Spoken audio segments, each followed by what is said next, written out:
Izuzetan je značaj u samoj činjenici da je Srbija jedna od retkih zemalja koja danas ima ovakvu vrstu predstavljanja. Jedan dan će biti posvećen srpskoj industriji, srpskoj tehnologiji, a prilika je na jednom ovakvom sajmu koji ima svoju političku i industrijsku dimenziju, tehnološku dimenziju, da pronađemo i svoje mesto. Ovo je sajam čija je glavna tema saradnja između Nemačke i Kine.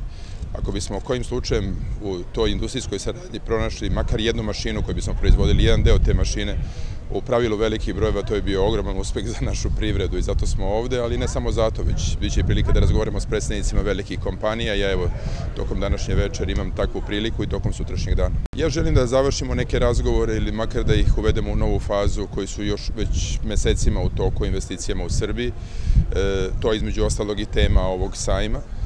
Želeo bih da dobijemo neke konkretne podatke o potencijalu investicija pojedinih kompanija.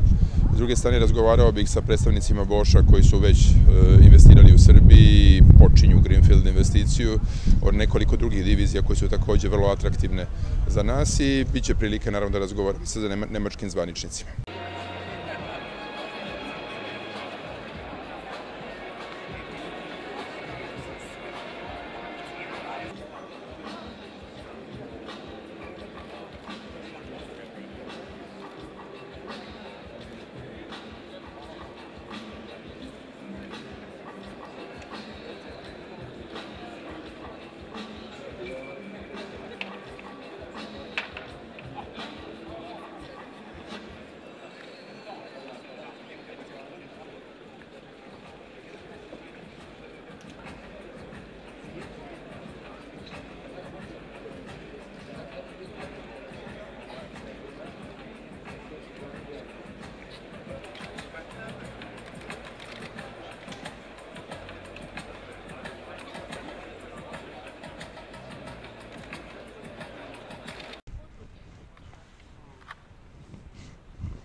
Und Sie, was Sie gerade gesagt haben.